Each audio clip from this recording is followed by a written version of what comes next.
बड'फा उपेन्द्रनाथ ब्रह्मनि 34थि रुंसारि सानखौ क'क्राझार जिल्ला एक्स भलन्टियार फर्स अर्गेनाइजेशनाबो क'क्राझाराव फालियो।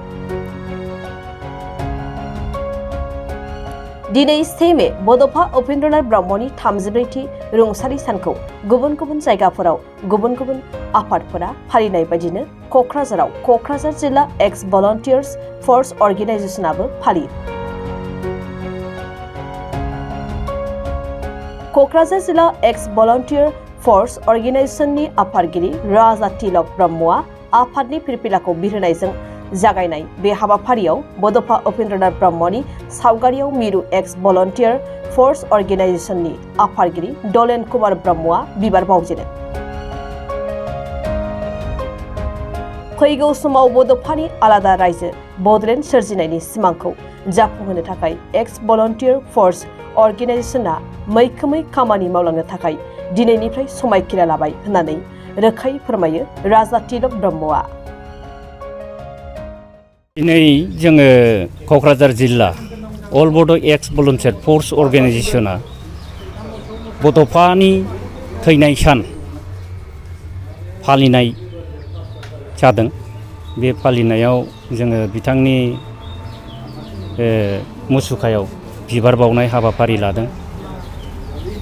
मानोना बिथाङानो जोंनि बे बड'लेण्ड सोरजिनायनि सिगां सानगिरि सान्थौगिरि बिथांखौ मान होनानै जोङो दिनै गोसोखांनानै बिथांनि जे माखासे मथ' बे मथ'फोरखौ गोसोखांदों आरो बिथांनि मावनाया जे माखासे आद्रा थालांदों जाहाथे बिथांनि हेफाजाब आरो मदद बा बोसोन लानानै जों जाहाथे जोंनि साननाय आलादा रायजो मोनफुंनायनि जे मन्त्र बे मन्त्रखौ लानानै जों जाहाथे रायजो राजाफोरनि सिगाङाव फोरमायनायजों लोगोसे जोंनि मेइन थांखि मेइन उद्देश्यसिम जों सौहैनो हायो।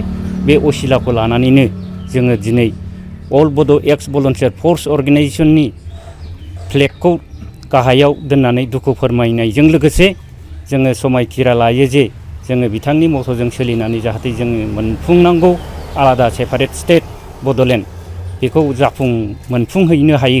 बे असिलायैनो जों दिनै क'क्राझार जिल्लाल' नङा जोंनि 6टा डिस्ट्रिक्ट जेरै चिरां, बाक्सा, तामुलपुर, उदालगुरि, गुवाहाटी मेट्र' गासिबो बिथांमोना डिस्ट्रिक्ट वाइसै बे हाबाफारिखौ खुंफुंगोन आरो जोंनि क'क्राझार जिल्लायाबो बे हाबाफारिखौ जों खुंफुंखांनाय जाबाय आरो खुंफुङामोन खिन्थु देग्लाय बेबायदि आलादा खुंफुंदों।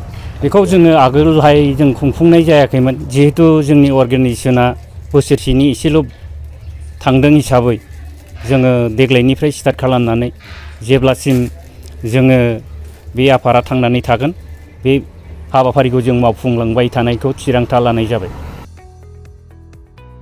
इंराजि आयदानि सासे लोगो फोरोंगिरिनि गोनांथि जादों। चिरां जिल्लानि बेंटलाव थानाय मोनसिन 14 इंलिश स्कुल बाथौ मिशनाव एसिस्टेन्ट इंलिश टिचारनि गोनांथि जादों। जायफोर फोरोंगिरि मावनो गोसो गुदुं बिथांमोनहा इंराजि फोरोंगिरि मासिनि थाखाय आर'ज खालामनो हागोन। बिनायसाया इंराजि आयदायाव मेजर लानायजों लोगोसे MA नङाब्ला BA उथ्रिनाय जानांगोन। लोगोसे BEd नङाब्ला DLEd कर्स लानाय जानांगोन। फोरोंनायनि रोंगौथि थाखानाय आरो इंलिश मिडियाम स्कुलनि बिनायसाखौ गिबिसिनै खाबु होनाय जागोन। दानबान्थाखौ फरायसालि सामलाय आफाद एबा SMCनि नेमखान्थि बायदियै सावरायनायनि गेजेरजों थि खालामनानै होनाय जागोन।